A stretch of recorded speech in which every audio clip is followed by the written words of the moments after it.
আমাকে বলছে রাজাকার।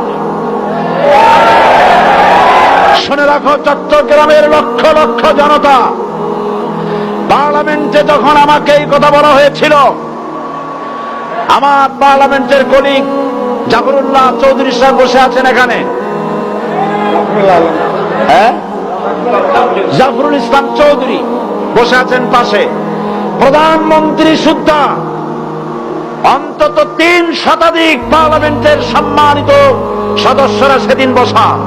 1997 সনের বাজেট বক্তৃতা যখন আমি করতেছিলাম, ডক্টর কুদরতে খোদা, নাম রাখছে কুদরতে খোদা, আসলে গজবে খোদা।